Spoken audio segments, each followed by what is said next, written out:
Magandang umaga po, Double Weng, Ma'am, at sa inyong mga kapakinig. kumusta po ang Batanes ngayon habang nag-uusap tayo? Ano na po ang sitwasyon ngayon?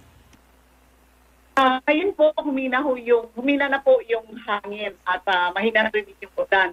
Kagabi po ang sobra pong lakas ng hangin at po kami hindi makatulog dahil sa ng hangin. Ikumpara mo siya sa typhoon na Julian. Ang typhoon Julian po, malakas ang hangin, malakas pa ang ulan. Kaya nagkaroon kami ng flooding noon.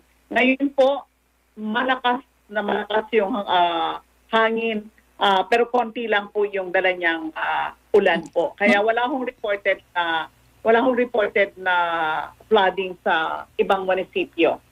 Anong oras po kagabi nagsimula yung malakas na hangin, Governor? Umpisa siya ng mga 5 p.m. 5 p.m., mga 6, nag-umpisa yung sobrang lakas talaga ng hangin. At magdamag po yan, ma'am. Magdamag po. Ngayon lang mga 6 a.m. na medyo humina na yung hangin. Nag-iba kasi yung hangin. Opo. Nag-agat siya. So, kaya siya humina ang hangin. Pero ramdam ko na talagang dinaanan kami nung yung gilid nung bagyo of typhoon yon. Sobra po. Gov, yung buong ramdam ho ninyo ng lakas ng hangin, yung ba yung tipong takot kayong lumabas ng bahay na? Doon na lang ho kayo sa loob at para bang nagdadasal na lamang na mawala na to, lumipas na, dumaan na tong malakas na hangin. Yung may pakiramdam mo ninyo? Ay, opo. Ganun po talaga. At maiiyak ka sa takot dahil sa ang hawak ko na lang kagabi ay crucifix sa takot ko. Natakot ako doon sa ibang bagyo, pero ito natakot ako dahil tawag dito, malakas po talaga ang bugso ng hangin at wala talaga akong makakalabas na ho. Ma'am, kung wala pong baha dahil wala malakas na madaming ulan at dala ang bagyong Leon dyan sa Batanes, yung hampas po ng hangin, nagdulot po ba ng pagkasira ng mga ari-arian, mga bahay dyan ulit sa Batanes? Hindi pa ho ako nakakalabas, ma'am. Pero tingin ko, wala kong sisirain yung yung Typhoon Leon kahit garong kalakas. Dahil nasira na nung Typhoon Julian. O hindi pa na itatayo. Imagine 2,200 plus yung aming totally and partially damaged na bahay. So, ganun kadami yung sinira ng Typhoon Julian. Kaya hindi pa nila na uumpisa. Yung iba nag-umpisa na. Pero yun ay kung lang yung nilagay, wala pa hong walling. So, pa ho talaga. Kaya po sa ngayon po, ma'am, ang aming evacuees, total na nasa loob ng evacuation center sa 6 na munisipyo is 186 families and 606 individuals. Ang total naman ng outside evacuation, pag sinabi namin outside evacuation, yan yung nakitira sa kapitbahay na konkreto ang bahay. O kaya sa mag-anak na konkreto ang bahay. Mayroon po kaming 304 families, 832 individuals. First time po ito sa tingin ko, first time ito nangyari. Ganito kadami ang evacuees namin. Ang tingin ko, kaya ho nagkaganon, dahil dun sa mga pamilyang wala pa hong masuhetong tinitirhan gawa nung nasira ho yung ng typhoon na Julian po. At ang kagandahan, sila na yung mismong pumunta dito sa evacuation center namin. Dahil natakot daw sila nung typhoon Julian. Pero mayroon pa rin forced evacuation sa ibang munisipyo, kagaya sa Itbayat at saka sa ibang lugar. Ang report po nila, mayroon silang evacuation. Kasi malakas po yung typhoon Leon. Mayroon na pong warning sa typhoon. Gov, sandali Governor? Hello po. Yan, Ayan, sumasama yung signal, Gov. Go ahead po, go Konting ahead. galaw lang sa kanan siguro. Gov? Medyo ho talaga Yan. nawawala-wala po. Yeah, go ahead po. Bukod sa mayroon pa kaming surge, storm surge Yes. na sa amin ng ng national ng NDRM na magkakaroon ng storm surge at talagang napakalalaki po ng alon dito ho sa Batanes po. Mula pa ho kahapon. Yung surge po, ma'am, gaano kataas? Ay, hindi ko talaga makuha kung gaano kataas yan, pero malalaki. Kumpara mo naman yun sa Typhoon Julian, mas maliliit naman ang alon ng Typhoon Julian. Dito ho sa Typhoon Leon ay talagang ang lalaki ng alon po. May mga reported ba, Gob, na doon sa mga coastal areas na kung saan nagkaroon ng storm surge, may mga nawasak ba? Kung anumang mga property ho doon, o bahay, o fisherman's wharf, ganon sa area? Hindi pa namin nakikita, sir. Dahil po ay hindi pa ho kami nakakaikot. Yung ibang munisipyo, hindi pa rin nakakapag-report kasi nawala po yung power at binabadi nila yung... Kasi ang means of communication po namin ngayon is Starlink. Starlink, minsan may globe, pero pasulpot-sulpot at saka yung smart pasulpot-sulpot din. So, karamihan at kadalasan ay ang gamit ng mga barangay at saka ho munisipyo ay Starlink.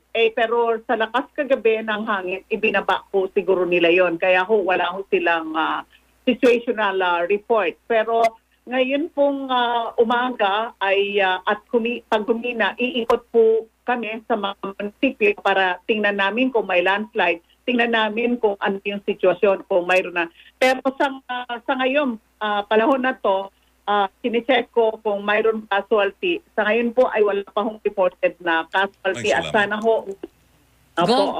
Gov, nagkasunod-sunod po ang bagyo na tumama sa Batanes. Kumusta po ang lagay ng mga relief ninyo at saka ng inyong calamity funds kung meron pa, o yung quick response fund na tinatawag natin? Sapat pa po ba? Hindi pa nagtatapos ang taon nasa Oktubre pa lang tayo. Opo, alam niyo po, nakatatlo po kami ng bagyo ngayong October lang. Ngayong October lang po, Typhoon Julian, Christine, kahit na paano dumaan din sa amin yung Christine, pero hindi masyadong malakas. Itong Typhoon Julian.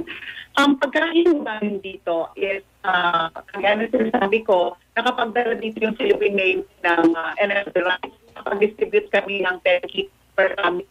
After Typhoon na yan, pero siguro wala na po. Pero marami din yung NGOs, kagaya ng GMA, na nakapagbigay ho ng mga relief goods na may rice po at food sa noodles.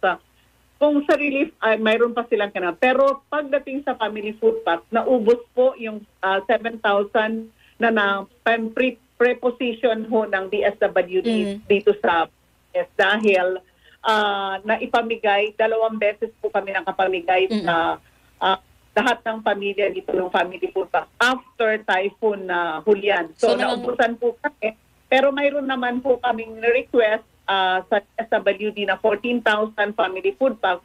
Ang kasamang palad ay hindi po nila maitawid na dahil nabutan sa Typhoon Christine at Typhoon Leon. Na-load na po ang 5,500 sa Coast Guard vessel. At ito po ay naka-shelter po sa bandang Ilocos. Siguro kapag magandang panahon ay darating po dito sa Batanes yun. Pero nag-request na po ako kay DND at saka Secretary Chidoro at saka si Yusek Nepomuceno ng C-130 kahit tatlo lang pong biyahe. Kasi alam mo na, intindihan ko po na maraming nagsalanta sa bandang Bicol para sa Batangas. 3 lang po ang hinihiling po.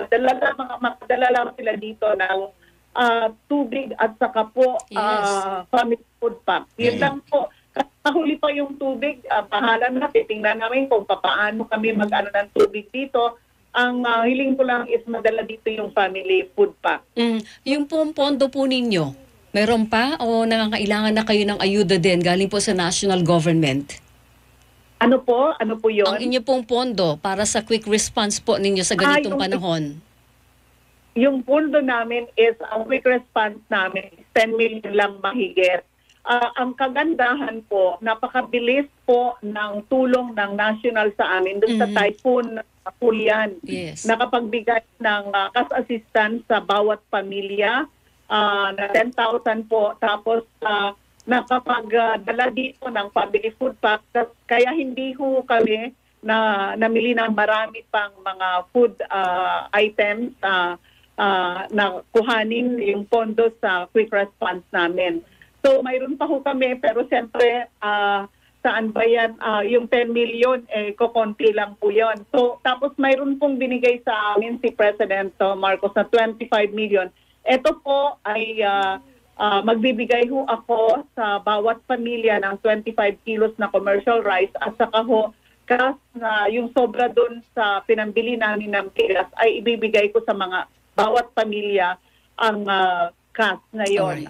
Tapos po, basta mayroon lang kaming family food packs ay siguro okay kami dito. At saka mayroon na yung para sa mga minibigay namin panggawa ng bahay, yun pa yung inaantay pa namin sa nagaling sa OCD na yero at saka ho tubo. Para ho ang pinaka-poste na ho ng bahay nila is GI5 na para matibay na ho ang kanilang bahay po. Ngayon po, kung halimbawa ibigay yan, ay maisisave pa namin yung pera namin. Pero siyempre nabawasan na po yun kasi namili na rin kami ng around almost 1,000 plus na rice para ho ipamigay ho doon sa totally and partially damaged na pamilya. Okay, ako lang panghuli na lamang, Gob. Sa ngayon, habang nag-uusap po tayo, naramdam nyo ba na kumakalma na ang hangin sa lugar ho ninyo? Bawas na, kasi yun ang ini-expect natin na mag-alas 8, baka paalis na, palayo na talaga yung mismong bagyong Leon. Opo, mahina na po. Pero hindi ko pa rin na-advise na lumabas ang ating mga kababayan dahil mahirap na po, may mga kawad din ng kuryente yung nakalawit sa mga daan at saka ho yung yung mga yero o kaya anumang mga debris delikado pa rin. Pero siguro pag humina po, iikot po ako, tingnan ko yung extent ng damage ng Typhoon Leon para malaman ko po kung ano po ang iaapila ko po sa national na tulong po. Ayun. Governor, mamaya babalikan po namin kayo para malaman namin kung ano yung naging assessment po simula doon sa pag-iikot ninyo sa inyong nasasakupan. Yes, For the meantime, mag-ingat po kayo at maraming maraming salamat po. Magandang umaga po.